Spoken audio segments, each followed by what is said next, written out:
Hi friends, welcome to TN syllabus channel. இன்னைக்கு ஒரு சூப்பரான அப்டேட்டட் இன்ஃபர்மேஷன் பற்றி தான் பார்க்க போகிறோம். இந்தியாவின் மிகப்பெரிய பொதுத்துறை வங்கியான எஸ்பிஐ ஸ்டேட் பேங்க் ஆஃப் இந்தியாவில் எஸ்பிஐ பிஓ பணியிடங்களை நிரப்புவதற்கான வேலைவாய்ப்பு அறிவிப்பு பார்த்தீங்கன்னா எஸ்பிஐ வங்கி வந்து வெளியிட்டிருக்காங்க. இந்த எஸ்பிஐ ப்ரொபேஷனரி ஆஃபீஸர்ஸ் பணியிடங்களுக்கு விண்ணப்பிப்பதற்கு தேவையான கல்வி தகுதி என்ன, வயது வரம்பு, exam pattern, syllabus, selection process, online application procedure பற்றிய அனைத்து தகவல்களையும், நோட்டிஃபிகேஷனில் இருக்கக்கூடிய அனைத்து தகவல்களையும் இந்த வீடியோவில் வந்து விரிவாக பார்க்க போகிறோம். இந்த எஸ்பிஐ பிஓ ஜாபுக்கு விண்ணப்பிப்பதற்கு முன் இந்த வீடியோவை பார்த்துட்டு என்னென்ன தேவை அப்படின்றத முழுமையாக தெரிஞ்சுக்கிட்டு எந்த விதமான மிஸ்டேக்ஸும் இல்லாமல் நீங்கள் ஆன்லைனில் அப்ளிகேஷனை ஃபில் பண்ணலாம். State Bank of India probationary officers recruitment 2024 complete notification இதுதான். So State Bank of India invites online applications from eligible Indian citizens for appointment as probationary officers 2024-25 probationary officers காலி பணியிடங்களை நிரப்புவதற்கான அந்த வேலைவாய்ப்பு அறிவிப்பை தான் வந்து எஸ்பிஐ வங்கி வந்து வெளியிட்டிருக்காங்க.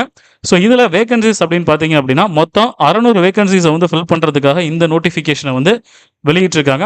ஸோ இதில் category wise breakup of vacancies அப்படின்னு பார்த்தோம் அப்படின்னா ஜென்ரல் கேட்டகரிக்கு பார்த்தீங்கன்னா 240 வேகன்சிஸ் வந்து இருக்குது. அதே மாதிரியே ஓபிசி கேண்டிடேட்ஸ்க்கு வந்து 158 வேகன்சிஸ் இருக்குது. எஸ்டிக்கு பார்த்தீங்கன்னா 43, எஸ்சிக்கு வந்து 87 வேகன்சிஸ் இருக்குது. இடபிள்யூஎஸ் எக்கனாமிக்கலி வீக்கர் செக்ஷன்ஸ் அப்படின்ற பொருளாதாரத்தில் பின்தங்கியவர்களுக்கு பார்த்தீங்கன்னா ஒரு 58 வேகன்சிஸ் அப்படின்ட்டு மொத்தம் 586 வேகன்சிஸ் வந்து ரெகுலர் வேகன்சிஸில் இருக்குது. பேக்லாக் வேகன்சிஸ் அப்படின்ட்டு ஒரு 14 வேகன்சிஸ் வந்து எஸ்டி கேட்டகரிக்கு வந்து கொடுத்துருக்காங்க. ஸோ மொத்தம் 600 ப்ரொபேஷனரி ஆஃபீஸர்ஸ் காலி பணியிடங்களை நிரப்புவதற்கான அந்த வேலைவாய்ப்பு அறிவிப்பை தான் வந்து தற்பொழுது எஸ்பிஐ வங்கி வந்து வெளியிட்டிருக்காங்க. ஸோ இதுதான் அந்த வேகன்சி பற்றின டீடைல்ஸ். இந்த எஸ்பிஐ ப்ரொபேஷனரி ஆஃபீஸர்ஸ் பணியிடங்களுக்கு விண்ணப்பிப்பதற்கான அந்த இம்பார்ட்டன்ட் டேட்ஸை பற்றி பார்த்தோம் அப்படின்னா ஆன்லைன் அப்ளிகேஷன் வந்து 27/12/2024 ஸ்டார்ட் ஆகி 16/1/2025 வரைக்கும் ஆன்லைன் அப்ளிகேஷன் வந்து ஓப்பனில் இருக்கும். ஸோ இந்த டேட்டுக்குள்ளே நீங்கள் ஆன்லைனில் இந்த எஸ்பிஐ பிஓ ரெக்ரூட்மெண்ட்டுக்கு வந்து ஆன்லைனில் விண்ணப்பிக்கலாம். So application of payment fees எல்லாமே பார்த்தீங்கன்னா லாஸ்ட் டேட் பார்த்தீங்கன்னா 16/1/2025 வரைக்கும் நீங்கள் விண்ணப்பிக்கலாம். ஸோ இந்த ப்ரிலிமினரி எக்ஸாம் உடைய அந்த ஹால் டிக்கெட்ஸ் பார்த்தீங்க அப்படின்னா உங்களுக்கு 2025 பிப்ரவரி மாதம் 3வது அல்லது 4வது வாரத்தில் ஹால் டிக்கெட்ஸ் வந்து நீங்கள் டவுன்லோட் பண்ணிக்கலாம் எஸ்பிஐடைய அஃபிஷியல் வெப்சைட்டில் போயிட்டு. ஸோ ப்ரிலிமினரி எக்ஸாம் அப்படின்றது பார்த்தீங்கன்னா ஆன்லைனில் கம்ப்யூட்டர் பேஸ்டு டெஸ்ட்டாக தான் நடக்குது. என்னைக்கு அப்படின்னா மார்ச் மாதம் 2025 மார்ச் மாதம் 8ஆம் தேதியும் 15ஆம் தேதியும் பார்த்தீங்கன்னா ப்ரிலிமினரி எக்ஸாம்ஸ் பார்த்தீங்கன்னா நடக்க இருக்குது.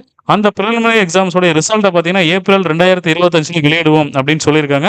ஸோ அது முடிஞ்ச உடனே அடுத்தது மெயின் எக்ஸாம் கூட ஹால் டிக்கெட்ஸ் பார்த்தீங்கன்னா 2025 ஏப்ரல் மாதம் 2வது வாரத்தில் மெயின் எக்ஸாமுக்கான ஹால் டிக்கெட்ஸ் வந்து ரிலீஸ் பண்ணுவோம் அப்படின்னு சொல்லியிருக்காங்க. மெயின் எக்ஸாம் எப்போ நடக்குதுன்னு பார்த்தீங்கன்னா 2025 ஏப்ரல் அல்லது மே மாதத்தில் வந்து இதனுடைய எக்ஸாம்ஸ் வந்து நாங்கள் கண்டக்ட் பண்ணுவோம் அப்படின்ற இம்பார்ட்டன்ட் டேட்ஸ் வந்து கொடுத்துருக்காங்க. இந்த எஸ்பிஐ பிஓ பணியிடங்களுக்கு விண்ணப்பிப்பதற்கான கல்வி தகுதி அப்படின்னு பார்த்தீங்கன்னா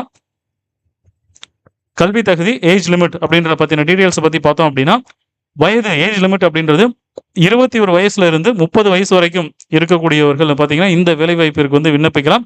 குறைந்தபட்சம் 21 வயசு, அதிகபட்சம் 30 வயசு. இது யாருக்கு அப்படின்னா ஜென்ரல் கேட்டகரிக்கு.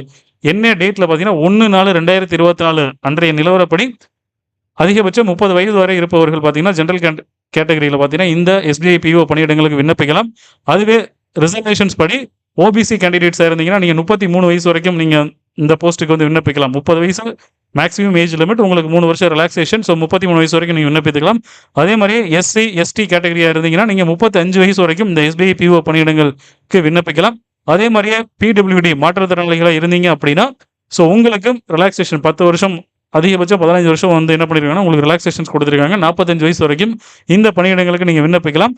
அதே மாதிரி எக்ஸ் சர்வீஸ்மேன் முன்னாள் ராணுவத்தினர் படை வீரர்களுக்கு பார்த்தீங்கன்னா 5 வருஷம் வந்து ரிலாக்ஸேஷன் கொடுக்குறாங்க. ஸோ அவங்க 35 வயசு வரைக்கும் பார்த்தீங்கன்னா இந்த பணியிடங்களுக்கு விண்ணப்பிக்கலாம் அப்படின்னு சொல்லியிருக்காங்க.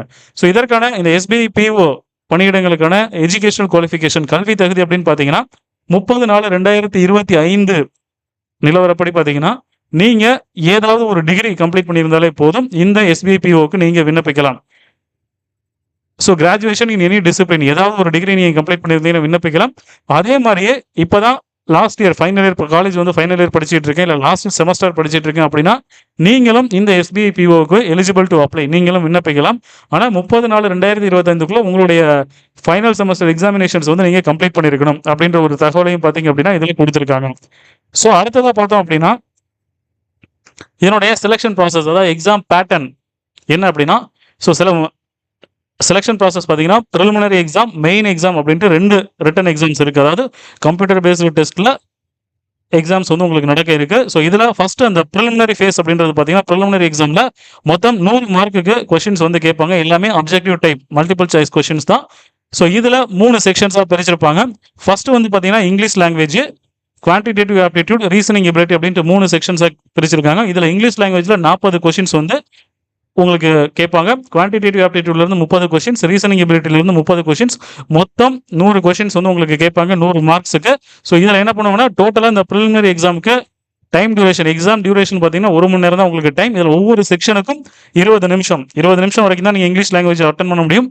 அடுத்தது 21வது நிமிஷத்துலேருந்து 40வது நிமிஷம் வரைக்கும் குவான்டிடேட்டிவ் ஆப்டிடியூட், 41லேருந்து 60வது நிமிஷம் வரைக்கும் ரீசனிங் எபிலிட்டி. ஸோ இந்த மாதிரி உங்களுக்கு செக்ஷன் வைஸ் அந்த டைம் கொடுத்துருக்காங்க. டோட்டல் டியூரேஷன் 1 ஹவர், ஒவ்வொரு செக்ஷனுக்கும் 20 நிமிஷம். அந்த 20 நிமிஷம் முடிஞ்சிச்சா திரும்ப அந்த செக்ஷனை நீங்கள் அட்டன் பண்ண முடியாது, அடுத்த செக்ஷனுக்கு தான் நீங்கள் அட்டன் பண்ண முடியும். ஸோ இந்த ப்ரிலிமினரி எக்ஸாமுடைய மார்க் வந்து எதுக்காக அப்படின்னா, நீங்கள் மெயின் எக்ஸாம் செலெக்ஷனுக்காக மட்டும்தான் வந்து இந்த ப்ரிலிமினரி எக்ஸாம். இதை நீங்கள் கிளியர் பண்ணீங்க அப்படின்னா மெயின் எக்ஸாமுக்கு நீங்கள் செலக்ட் ஆவீங்க. ஸோ மெயின் எக்ஸாமில் பார்த்தீங்க அப்படின்னா உங்களுக்கு 2 டைப் ஆஃப் டெஸ்ட் இருக்குது. ஒன்று அப்ஜெக்டிவ் டெஸ்ட், இன்னொன்று டெஸ்கிரிப்டிவ் பேப்பர் அப்படின்றது. அப்ஜெக்டிவ் டெஸ்ட் அப்படின்னா மொத்தம் 170 கொஷின்ஸ், 200 மார்க்குக்கு வந்து மல்டிபிள் சாய்ஸ் கொஷின்ஸ் தான் கேட்பாங்க. அது அடுத்தது அதுலேயே டெஸ்கிரிப்டிவ் டைப் அப்படின்ட்டு நீங்கள் ரிட்டன் எழுதுகிற மாதிரி இருக்கும். ஸோ அது வந்து ஒரு 50 மார்க்குக்கு வந்து உங்களுக்கு கொஷின் கேட்பாங்க. மொத்தம் மெயின் எக்ஸாம் பார்த்தீங்கன்னா 250 மார்க்குக்கு வந்து நடக்க இருக்கு. ஸோ இதில் இந்த அப்ஜெக்டிவ் டெஸ்ட் அப்படின்றது 200 மார்க்குக்கு நடக்கக்கூடிய அப்ஜெக்டிவ் டெஸ்ட் பார்த்தீங்க அப்படின்னா 4 செக்ஷன்ஸாக வந்து பிரிச்சிருக்காங்க. ரீசனிங் அண்ட் கம்ப்யூட்டர் ஆப்டிடியூட்லேருந்து 40 கொஷின்ஸ் 60 மார்க்குக்கு, டேட்டா அனாலிசிஸ் அண்ட் இன்டர்பிரிட்டேஷன்லேருந்து 30 கொஷின்ஸ் 60 மார்க்குக்கு கேட்பாங்க. அதே மாதிரியே general awareness, economy, banking knowledge ரிலேட்டடாக வந்து 50 கொஷின்ஸ் வந்து 60 மார்க்கு கேட்பாங்க. அடுத்ததாக இங்கிலீஷ் லாங்குவேஜ்லேருந்து ஒரு 40 கொஷின்ஸ் 20 மார்க்குக்கு கேட்பாங்க. ஸோ இதுலேயுமே அந்த செக்ஷன் வைஸ் டைம் டியூரேஷன் தான். ஸோ ரீசனிங் அண்ட் கம்ப்யூட்டர் ஆப்டிடியூடுக்கு உங்களுக்கு 50 நிமிஷம் டைம் கொடுப்பாங்க. டேட்டா அனாலிசிஸ் அண்ட் இன்டர்பிரிட்டேஷனுக்கு 45 நிமிஷம், ஜென்ரல் அவேர்னஸ், எக்கனாமி, பேங்கிங் நாலேஜுக்கு ஒரு 45 நிமிஷம், இங்கிலீஷ் லாங்குவேஜுக்கு 40 நிமிஷம், மொத்தம் 3 ஹவர்ஸ் டியூரேஷனில் 170 கொஷின்ஸ் 200 மார்க்குக்கு அப்ஜெக்டிவ் டைப் நீங்கள் அட்டன் பண்ணுவீங்க கம்ப்யூட்டர் பேஸ்டு டெஸ்ட்டாக. ஸோ அடுத்ததாக பார்த்தீங்க அப்படின்னா டெஸ்கிரிப்டிவ் டைப்பில் வந்து communication skills, emails, report, situation analysis and precis writing மாதிரி டெஸ்கிரிப்டிவ் டைப்பில் ஒரு 50 மார்க்குக்கு ஒரு அரை மணி நேரம் எக்ஸாம் கண்டக்ட் பண்ணுவாங்க. டோட்டலாக இந்த மெயின்ஸ் எக்ஸாமுக்கு பார்த்தீங்கன்னா 250 மார்க் வந்து இது பண்ணியிருப்பாங்க. ஸோ இதை வச்சு தான் நீங்கள் இதில் ஒவ்வொரு செக்ஷன்லேயும் மினிமம் மார்க்ஸ் எடுத்துருக்கணும். செக்ஷன் 1, 2, 3, 4 இது ஒவ்வொரு செக்ஷன்லையும் நீங்கள் மினிமம் மார்க்ஸ் எடுத்தீங்கன்னா நீங்கள் அடுத்த ஸ்டேஜுக்கு வந்து எலிஜிபிள், ஃபேஸ் 3 செலெக்ஷன் ப்ராசஸ்க்கு வந்து நீங்கள் எலிஜிபிள் அப்படின்றது வந்து சொல்லியிருக்காங்க. ஸோ இந்த செலெக்ஷன் ப்ராசஸ் ஃபேஸ் 3ல பார்த்தீங்க அப்படின்னா psychrometric test, group discussion, personal interview அப்படின்ட்டு 3 விதமாக கண்டக்ட் பண்ணுறாங்க. இதில் குரூப் டிஸ்கஷனுக்கு வந்து 20 மார்க்கு, இன்டர்வியூக்கு 30 மார்க்குன்னு மொத்தம் 50 மார்க் பார்த்தீங்கன்னா ஃபேஸ் 3ல வந்து உங்களுக்கு இருக்குது. ஸோ உங்களுடைய ஃபைனல் செலெக்ஷன் ப்ராசஸ் அப்படின்றது பார்த்தீங்கன்னா நீங்கள் ஃபேஸ் 2, ஃபேஸ் 3 அதாவது ப்ரிலிமினரி எக்ஸாம் மார்க் வந்து குவாலிஃபைங் நேச்சர், நீங்கள் மெயின் எக்ஸாம் எழுதுறதுக்கான குவாலிஃபைங் நேச்சர் மட்டும்தான். ப்ரிலிமினரி எக்ஸாமுடைய மார்க்ஸை வந்து ஃபைனல் செலெக்ஷனில் வந்து கன்சிடர் பண்ண மாட்டாங்க. ஸோ ஃபைனல் செலெக்ஷனுக்கு ஃபேஸ் 2 அண்ட் ஃபேஸ் 3 மார்க்ஸை மட்டும்தான் அவங்க என்ன பண்ணுவாங்க அப்படின்னா கன்சிடர் பண்ணுவாங்க. அதாவது மெயின் எக்ஸாம் 200 மார்க்குக்கு 250 மார்க்குக்கு வந்து ஃபேஸ் 2ல எழுதிருப்பீங்க. அப்ஜெக்டிவ் டெஸ்ட் ஒரு 200 மார்க்குக்கு, டெஸ்கிரிப்டிவ் டைப் ஒரு 50 மார்க்குக்கு, அதே மாதிரியே ஃபேஸ் 3ல குரூப் டிஸ்கஷன், இன்டர்வியூல ஒரு 50 மார்க், மொத்தம் 300 மார்க்குக்கு வந்து நீங்கள் இது பண்ணியிருப்பீங்க. ஸோ அந்த 300 மார்க்கை என்ன பண்ணுவாங்க அப்படின்னா அவங்க 100க்கு வந்து நார்மலைசேஷன் பண்ணுவாங்க. எப்படி பண்ணுவாங்க அப்படின்னா மெயின் எக்ஸாமில் நீங்கள் எழுதிருப்பீங்களா written test, objective type and descriptive, அந்த 250 மார்க்கை 75 மார்க்குக்கு வந்து என்ன பண்ணுவாங்க அப்படின்னா அவங்க கன்வெர்ட் பண்ணுவாங்க. அதே மாதிரியே group discussion and personal interview 50 மார்க்கில் நீங்கள் எவ்வளோ வாங்கியிருக்கீங்களோ அது வந்து 25 மார்க்குக்கு என்ன பண்ணுவாங்க கன்வெர்ட் பண்ணி ஃபைனலாக 100 மார்க்குக்கு தான் வந்து என்ன பண்ணுவாங்க அப்படின்னா நார்மலைசேஷன் பண்ணுவாங்க. ஸோ இந்த 100 மார்க்ஸ் எவ்வளோ மார்க்ஸ் எடுத்துருக்கீங்க அப்படின்ற மெரிட் பேசிஸில் ரிசல்ட் வந்து என்ன பண்ணுவாங்க அப்படின்னா பப்ளிகேஷன் பண்ணுவோம் அப்படின்ற ஒரு தகவலை வந்து வெளியிட்டிருக்காங்க. ஸோ அடுத்ததாக பார்த்தீங்க அப்படின்னா ஸோ இதற்கான அப்ளிகேஷன் ஃபீஸ் அப்படின்னு பார்த்தீங்கன்னா ஜென்ரல் கேட்டகரிக்கு வந்து 750 ரூபா application fee, general, EWS, OBC கேண்டிடேட்ஸ்க்கு. எஸ்சி, எஸ்டி, பிடபிள்யூடி கேண்டிடேட்ஸ்க்கு வந்து எக்ஸாம் ஃபீஸ் கிடையாது. நீங்கள் ஃப்ரீயாக என்ன பண்ணலாம் அப்படின்னா ஆன்லைனில் நீங்கள் அப்ளை பண்ணிக்கலாம். ஸோ இன்னொரு விஷயம் என்ன அப்படின்னா இந்த எக்ஸாமை அட்டன் பண்ணுறதுக்கு சில சான்சஸ் கொடுத்துருக்காங்க. சரிங்களா? அதாவது ப்ரிலிமினரி எக்ஸாமில் நீங்கள் அட்டன் பண்ணுறது கணக்கு கிடையாது. ப்ரிலிமினரி பாஸ் பண்ணி மெயின்ஸ் எக்ஸாம் நீங்கள் அட்டன் பண்ணுறீங்க இல்லையா? ஸோ அதை கணக்கில் எடுத்துகிட்டு மேக்ஸிமம் ஜென்ரல் கேட்டகரி இடபிள்யூஎஸ் பார்த்தீங்கன்னா 4 டைம் தான் வந்து இந்த எக்ஸாம் வந்து அட்டன் பண்ண முடியும். அதே மாதிரியே பிடபிள்யூடி மாற்றுத்திறனாளிகள் வந்து 7 டைம்ஸ் வந்து உங்களுக்கு சான்சஸ் கொடுக்குறாங்க. எஸ்சி, எஸ்டி இவங்களுக்கு பார்த்தீங்க அப்படின்னா ரெஸ்ட்ரிக்ஷன்ஸ் கிடையாது. அவங்க எத்தனை டைம் வேணாலும் இந்த எஸ்பிஐ பிஓ வேலைவாய்ப்புக்கான எக்ஸாம் வந்து அட்டன் பண்ணலாம் அப்படின்ற ஒரு தகவலையும் வெளியிட்டிருக்காங்க. அடுத்ததா பார்த்தீங்க அப்படின்னா, இதனுடைய சேலரி டீட்டெயில்ஸ் அப்படின்னு பார்த்தோம் அப்படின்னா, ஸோ ஸ்டார்ட்டிங் சேலரி பார்த்தீங்கன்னா, 48,480 வந்து உங்களுக்கு என்ன பண்ணுவாங்கன்னா, ஸ்டார்ட்டிங் பேசிக் பே வந்து குடுப்பாங்க. அது இல்லாம மத்த அலவன்சஸ் எல்லாமே இருக்கு. Dearness allowance, HRA, CCA, PF, contributory pension fund, so இந்த மாரி medical facility, lease rental facility, மத்த அலவன்சஸ் எல்லாமே இருக்கு. பேசிக் பே பார்த்தீங்கன்னா, 48,480 இருந்து உங்களுக்கு ரூ. 85,900 வரைக்கும் என்ன பண்ணுவாங்க அப்படின்னா, ஜூனியர் மேனேஜ்மென்ட் கிரேட் ஸ்கேல் 1ல உங்களுக்கான பேமெண்ட் இருக்கும். அதுவே நீங்க மும்பை லொகேஷன்ல வேலை பார்த்தீங்கன்னா, வருஷத்துக்கு 18.67 லட்ச ரூபாய் வந்து உங்களுக்கான சேலரியா இருக்கும் அப்படின்ற ஒரு இன்ஃபர்மேஷனையும் வந்து இதுல சொல்லியிருக்காங்க. ஸோ அடுத்தது பார்த்தீங்க அப்படின்னா, ஸோ இதற்கு விண்ணப்பிப்பதற்கு ஆன்லைன்ல தான் நீங்க விண்ணப்பிக்கணும். 27/12/2024 இருந்து 16/1/2025 வரைக்கும் நீங்க விண்ணப்பிக்கலாம். ஸோ விண்ணப்பிக்கிறதுக்கு முன்னாடி உங்களுடைய mail ID and mobile number வந்து ரெடியா வச்சுக்கோங்க. ஏன்னா ஒன் டைம் ரெஜிஸ்ட்ரேஷன் பார்த்தீங்கன்னா, ஓடிபிஸ் எல்லாமே வந்து கேட்பாங்க. ஸோ அடுத்ததா பார்த்தீங்க அப்படின்னா, இதற்கு விண்ணப்பிப்பதற்கு தேவையான அந்த டாக்குமெண்ட்ஸ் அப்படின்றது என்ன அப்படின்னு பார்த்தீங்க அப்படின்னா, உங்களுடைய passport size photograph, signature sign பண்ணதை ஸ்கேன் பண்ணி வச்சுக்கோங்க. அதே மாதிரி உங்களுடைய லெஃப்ட் ஹேண்ட் தம்ப் இம்ப்ரெஷன், இடது கை ரேகையை வந்து நீங்க ஒரு பேப்பர்ல வச்சு அதையும் ஸ்கேன் பண்ணி வச்சுக்கோங்க. அடுத்ததா ஹேண்ட் ரிட்டன் டிக்ளரேஷன் வந்து கண்டிப்பா கேட்பாங்க. ஸோ இந்த டெக்ஸ்ட்டை என்ன பண்ணணும் அப்படின்னா, நீங்க அப்படியே ஒரு பேப்பர்ல உங்களுடைய கைப்பட நீங்க எழுதி வச்சுக்கணும். நேம் உங்களுடைய பேரை போட்டு, டேட் ஆஃப் பர்த்தை போட்டு, hereby declare that all the information submitted by me in the application form is correct, true and valid. I will present the supporting documents as and when required. The signature, photograph and left hand thumb impression is of mine. இந்த statement அப்படியே உங்களோட கைப்பட ஒரு A4 ஷீட்ல எழுதி நீங்க scan பண்ணி வச்சுக்கோங்க. So இதுதான் வந்து மேண்டேட்டரியா தேவைப்படக்கூடிய அந்த டாக்குமெண்ட்ஸ் அப்படின்றது. ஸோ அடுத்ததாக பார்த்தீங்கன்னா, உங்களுடைய கம்யூனிட்டி சர்டிஃபிகேட்ஸ், ஓபிசியாக இருந்தால் ஓபிசி சர்டிஃபிகேட்டு, உங்களுடைய மார்க் ஷீட்ஸ், டிகிரி சர்டிஃபிகேட்ஸ், இது எல்லாத்தையுமே என்ன பண்ணுங்க அப்படின்னா, நீங்கள் எல்லாத்தையுமே ரெடியாக ஸ்கேன் பண்ணி வச்சுக்கோங்க. ஸோ இந்த SBI PO online application process ஆன்லைனில் அப்ளை பண்ணுறதுக்கு பார்த்தீங்க அப்படின்னா, sbi.co.in/web/careers பேஜில் போனீங்களா, கரண்ட் ஓப்பனிங்ஸ் அப்படின்னு இருக்கும். அதில் ரெக்ரூட்மெண்ட் ஆஃப் ப்ரொபேஷனரி ஆஃபீஸர்ஸ் அப்படின்னு கொடுத்து அப்ளிகேஷன் டேட்டா கொடுத்துருப்பாங்க. ஸோ இதில் போய்ட்டு நீங்கள் என்ன பண்ணலாம், நான் அப்ளை பண்ணிக்கலாம். இல்லை அப்படின்னா IBPSonline.ibbs.in வெப்சைட்டில் போய்ட்டு நீங்கள் விண்ணப்பிக்கலாம். ஸோ அதில் போனீங்க அப்படின்னா இந்த மாதிரி தான் பேஜ் உங்களுக்கு ஓப்பன் ஆயிருக்கும். ஸோ இதில் அந்த இம்பார்ட்டன்ட் டேட்ஸ் எல்லாமே கொடுத்துருப்பாங்க.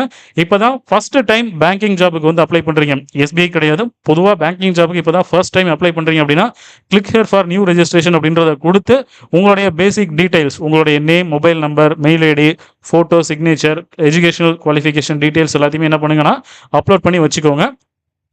இல்லை ஆல்ரெடி வந்து நீங்கள் பேங்கிங் எக்ஸாம் வந்து அட்டன் பண்ணிக்கிட்டு இருக்கீங்க அப்படின்னா, ஸோ இதில் போயிட்டு உங்களுடைய ரெஜிஸ்ட்ரேஷன் நம்பர், உங்களுக்கு வந்து ஆல்ரெடி நீங்கள் ரெஜிஸ்டர் பண்ணப்போ வந்து காமனாக ஒரு ரெஜிஸ்ட்ரேஷன் நம்பர் கொடுத்துருப்பாங்க.